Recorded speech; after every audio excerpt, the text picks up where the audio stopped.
का पूरा जोड़ा पहनकर, हो सके तो शादी का जोड़ा पहन लीजिए, नहीं तो कोई भी नई साड़ी आप पहन सकते हैं। ध्यान रखिएगा किनार में गोटा पट्टी जरूर लगी हो उसमें, और आपको मेहंदी, आलता, महावर सभी चीजें लगा लेना है। ये जो पूजा होती है इसमें आपको मिट्टी के करवे भरने पड़ते हैं। एक मिट्टी का करवा तो जरूरी चाहिए, बाकी दूसरा कोई भी धातु का ले सकते हैं आप। सबसे पहले जिस मिट्टी वाले करवे में हमें जल भरना है उसमें थोड़ा सा गंगा जल मिला लेंगे, फिर थोड़ा सा साफ जल, शुद्ध जल भर लेंगे उसके कंठ तक। ध्यान रखिएगा कंठ पर मौली जरूर बांध लीजिएगा। ये जो हमारा करवा है वो सजा हुआ है। अगर आपका सिंपल है तो उसे स्वास्तिक बना लीजिएगा। इसमें थोड़े से चावल और थोड़े से हम यहाँ पर एक सिक्का डालेंगे चांदी का। ये चांदी का सिक्का हम इसलिए डाल रहे हैं क्योंकि हम इसी से चंद्रदेव का पूजन करेंगे। जब चंद्रदेव को हम अर्घ दें, कोई भी सिक्का डाल दीजिए। अब देखिए दूसरा वाला जो लोटा होगा उसमें हमारे यहाँ मेवे और मिठाई भरी जाती है। तो आपके यहाँ जैसा भी भरा जाता हो, कहीं कहीं पर गुलगुले भरते हैं, मिठाइयाँ भरते हैं, अनाज भरते हैं, तो जैसा भी आपके यहाँ परंपरा हो आप भर दीजिए। दोनों के ऊपर पूर्ण पात्र रख देंगे, दोनों के ऊपर एक एक हम प्लेट रख देंगे। तो यहाँ पर हमने चावल उसमें भर दिए हैं। तो दोनों के ऊपर आप कुछ ना कुछ मिठाई या फल रखना है या फिर मेवे रख सकते हैं। एक दीपक आप मिट्टी का अलग से रखिएगा। जब आपको चांद देवता की पूजा करनी है ऊपर छत पर जाकर, तो उसके लिए आप नया दीपक जरूर पहले से लेकर रख लीजिएगा। अब देखिए फोटो में भी गणपति जी हैं, पर मैं यहाँ गणेश जी की अलग से स्थापना कर रही हूँ क्योंकि ये इस दिन चौथ है। चौथ का मतलब होता है गणपति जी का विशेष पूजन। तो इस तरीके से आपको गणपति जी को चावल का आसन देकर गणपति जी को विराजमान कर लेना है। अब हम एक प्लेट ले लेंगे, उसमें रखेंगे अक्षत। कभी भी दीपक को खाली नहीं रखना चाहिए। अक्षत का आसन या फूलों का आसन देकर ही दीपक को प्रज्वलित करेंगे। दीपक को प्रज्वलित करने के बाद हमारी चतुर्थी तिथि को, तो ये जो व्रत है बहुत ही सौभाग्य का 1-1.5 घंटा आपको मिल रहा है। ये प्रदोष काल का समय है, तो इसी समय आपको पूजा कर लेनी चाहिए। ये जो पूजा है कुछ लोग दोपहर में भी कर लेते हैं। अगर आप समूह में कर रहे हैं तो उसमें ज्यादा टाइम लगता है, अकेले कर रहे हैं तो इस तरीके से आप घर पर आराम से पूजा कर सकते हैं। 2 हमने लोटे करवे इसलिए ही रखे हैं क्योंकि एक जो मिठाई वाला है वो पार्वती माता का हम मान लेते हैं और उनके साथ ही हम अदला बदली कर लेते हैं, जिसको हम करवा फेरना कहते हैं। तो आप देखिए सबसे पहले हम थोड़े से चावल, थोड़े से पुष्प ले लेंगे, थोड़ा सा जल ले लेंगे हाथों में और आवाहन करेंगे, हे करवा माता हमारी पूजा को स्वीकार कीजिए, हमारे व्रत को सफल कीजिए। हे गणपति बप्पा आप आइए और हमारे पूजन में सम्मिलित हुई और अपना आशीर्वाद हमें प्रदान कीजिए। सबसे पहले चंदन से और रोली से पहले हम दीपक का पूजन करेंगे, गणपति जी का प्रथम पूजन करेंगे। कई लोग यहाँ पर शिव परिवार का पूजन भी करते हैं, तो अगर आपके पास फोटो या मूर्ति हो तो उसको भी आप रख सकते हैं। मैंने यहाँ मन ही मन में शिव परिवार का भी आवाहन कर लिया है और शिव परिवार को भी हम यहाँ मन ही मन में पूज लेंगे। यहाँ पर देखिए हमने करवों पर भी टीका लगा दिया है, अब करवा माता को हम टीका लगाएंगे। यहाँ पर भी मैं अभी रोली से लगा रही हूँ। जब हम सुहाग लेंगे तब हम अपने नारंगी वाला यानी कि जो पीला वाला सिंदूर होता है जिसको शादियों में चढ़ाया जाता है हमारे यहाँ, उससे हम सुहाग लेते हैं। सुहाग कैसे लेते हैं वो भी मैं आपको इसी वीडियो में बता दूंगी। एक ही वीडियो में संपूर्ण जानकारी आपको मिल जाएगी। तो देखिए इस तरीके से सभी जगह हम पुष्प अर्पित करेंगे। करवा माता को लाल पुष्प जरूर अर्पित कीजिए। गणपति जी को पीला पुष्प बहुत प्रिय होता है तो उनको पीला और लाल दोनों पसंद है, तो बस वैसे हम चढ़ा देंगे। यहाँ खा जाता है तो अगर आपके यहाँ कलश पूजन होता है, कलश भरा जाता है पहले, तब कलश की स्थापना भी कर सकते हैं। मैं भी आपको बताऊंगी कलश की स्थापना कैसे करते हैं। हमारे यहाँ नहीं होती है इसलिए मैं सिंपल ऐसे ही पूजा करती हूँ, तो वही मैं आपके साथ शेयर कर रही हूँ। अगर आपके यहाँ कलश की स्थापना होती है तो कलश की स्थापना बहुत सरल है, मैं आपको बताऊंगी, आप वैसे कर लीजिएगा। अब हम मेवे का प्रसाद लगा देंगे और जो हमारे दोनों करवे थे दोनों पे हम एक पे मेवे रखे हैं मैंने और एक पे हमने पूर्ण पात्र रखने के बाद मिठाई रख दी है। खाली नहीं छोड़िएगा, कुछ ना कुछ ऊपर से रख दीजिएगा।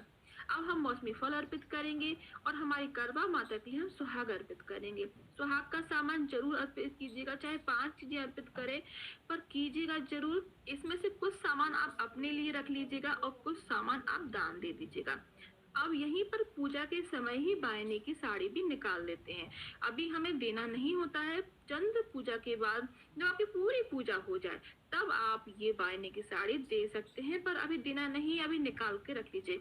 जैसे कि हम सभी सामान यहीं पर रख लेंगे तो हमें पता रहेगा कि बाद में हमें इसको देना है। देखिए मैंने एक साड़ी पर सुहाग का पूरा सामान, चूड़ी, बिंदी और जो भी जो चीजें वो यूज करती हैं मैं सब चीजें रख ली हैं। एक बिछिया भी मैंने इसमें ही रख ली है चांदी की, क्योंकि जो हम जैसे दान करते हैं वैसा ही हमें लौट के मिलता है, इसलिए अच्छे से अच्छा दान कीजिएगा।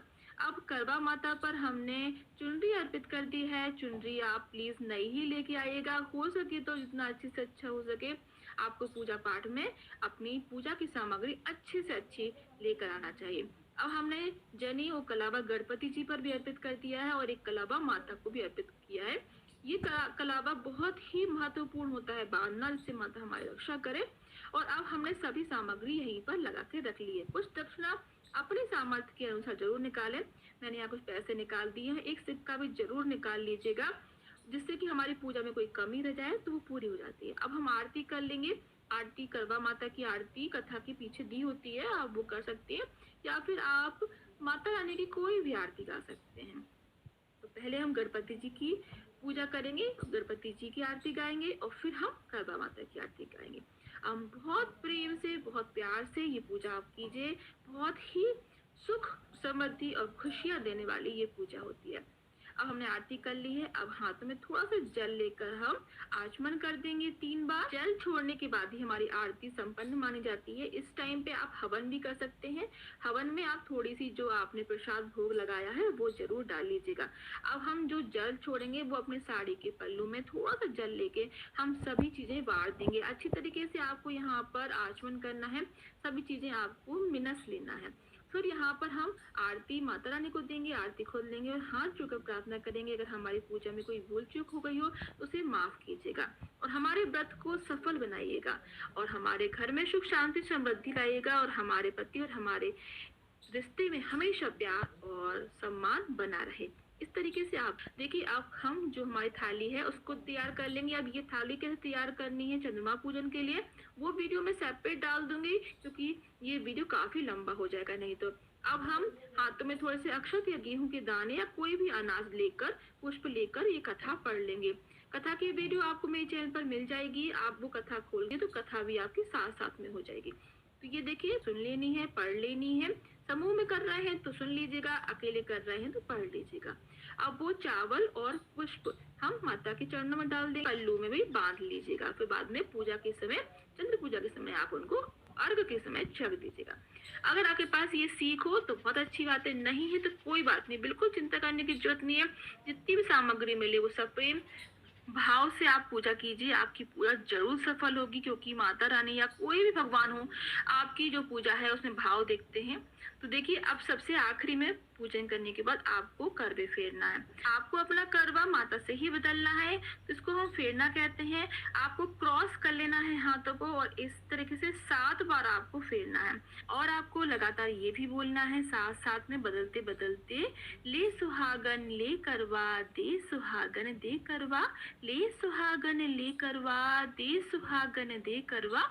माता से हम अनुरोध करते हैं और उनके साथ ही बदलते हैं। तो 7 बार हम बदल लेंगे, इस तरीके से आपको बदलना है। और फिर जो जिसमें हमने पानी रखा है, जल रखा है, उससे हमें चंद्र देवता को अर्घ देना है। चंद्र देवता का पूजन आप चांदी के सिक्के से भी आवाहन कर सकते हैं, या फिर आप जो चावल होते हैं उससे चंद्रदेव की आकृति बनाकर भी पूजन कर सकते हैं। मैंने चांदी का सिक्का इसलिए ही डाला है क्योंकि हम उससे पूजन करेंगे। आप चावल से बना सकते हैं। अब देखिए सुहाग कैसे लेते हैं। सबसे आखिरी में पूजा के आपको सुहाग लेना है। देखिए हमारे यहाँ बुंदेलखंड साइड हमारे यहाँ ऐसे ही सुहाग लेते हैं।